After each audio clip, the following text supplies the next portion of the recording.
2,000 years later.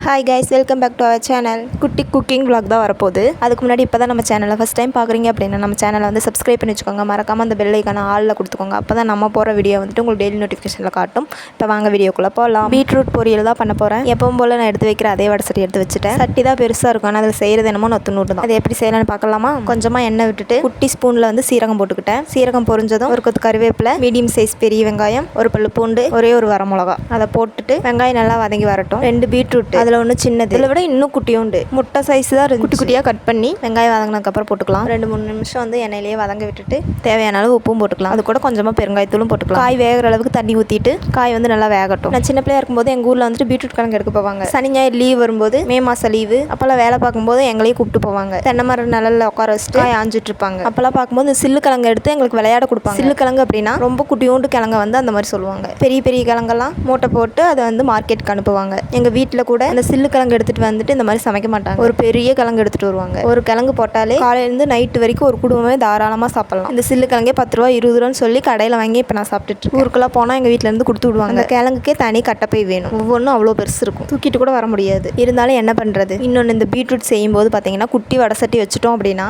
அடுப்பு திட்டு வந்து செவுத்துல ஒட்டி இருக்க டைல்ஸு எல்லாமே ஹோலி கொண்டாடின மாதிரி ஆயிரும். ஃபுல்லாக பிங்க் கலரில் தான் இருக்கும். இந்த மாதிரி பெரிய வடை சட்டி வச்சிட்டோம் அப்படின்னா வடை சட்டிக்குள்ளேயே ஹோலி விளையாண்டுக்கும். உங்களுக்கு பார்த்தாலே தெரியும். வந்து காய் முக்கால்வாசி வந்துருச்சு. தண்ணி ஃபுல்லாக ட்ரை ஆகட்டும். இன்னொன்று, சின்ன பிள்ளையா இருக்கும்போது எனக்கு இந்த பீட்ரூட் கிழங்கே பிடிக்காது. எங்கள் அம்மா அதில் சட்னி வச்சு கொடுப்பாங்க, அது நல்லா சாப்பிடுவேன். பொரியல் பண்ணிட்டு ரசம் வச்சிருவாங்க, ஆனால் நாங்கள் சாப்பிடவே மாட்டோம். அது ஏன்னே தெரியல. அருவாமனையில் பீட்ரூட்டை ஒரே சைஸாக அழகாக கட் பண்ணி கியூபாக இருக்கும். அது எப்படி தான் கட் பண்ணுவாங்கன்னே தெரியல. டேஸ்ட்டும் நல்லா தான் இருக்கும், ஆனால் எனக்கு பிடிக்காது, நான் சாப்பிடவும் மாட்டேன். இந்த பீட்ரூட் துருவி செய்வாங்க, அதுவும் பிடிக்காது. இப்போ வந்துட்டு கடையில் வந்து நம்ம மீல்ஸ் வாங்கும்போது பீட்ரூட் பொரியல் வச்சு கொடுத்தாங்க. அப்போ இருந்து ஏதோ ஒரு அளவுக்கு சாப்பிடுவேன். வீட்டில் செஞ்சு கொடுத்து நான் சாப்பிடவே மாட்டேன். அதெல்லாம் இப்போ ரொம்ப மிஸ் பண்ணுறேன். செஞ்சு கொடுக்க ஆள் இல்லாமல் நானே செஞ்சு சாப்பிட்டுட்டு இருக்கேன். சின்ன பிள்ளைல எது வேண்டான்னு சொல்கிறோமோ அது பெருசானதுக்கப்புறம் நம்ம எல்லாமே சாப்பிட்றோம். பாவக்காய், பீட்ரூட்டு, முள்ளங்கி எல்லாமே. கண்டிப்பாக உங்கள் அம்மா செஞ்சு கொடுத்தாங்க அப்படின்னா நோ சொல்லாமல் சாப்பிட்ருங்க. ஃபுல்லாக சாப்பிட முடியல அப்படின்னாலுமே கொஞ்சம் கொஞ்சம் எடுத்துக்கோங்க. நம்ம ஊற்றின தண்ணியெல்லாம் ட்ரை ஆயிடுச்சு. வடசட்டியோட நிலைமையை பார்த்தீங்களா? இதுவே குட்டி வடசட்டி வச்சுருந்தோம் அப்படின்னா ஃபுல்லாக அந்த மாதிரி தான் இருக்கும். வந்து காய் நல்லா வெந்துருச்சு. தேங்காய் 2 சில்லு எடுத்துட்டு தண்ணி ஊற்றாமல் மிக்சியில் வந்து அரைச்சி எடுத்துக்கிட்டேன். துருவி போடலாம், இருந்தாலும் மிக்சியில் அரைக்கிறது கொஞ்சம் ஈஸியாக இருக்கிறதுனால நான் அப்படியே எடுத்துட்டேன். தேங்காய் பூ போட்ட உடனே ஒரு கிளறி விட்டுட்டு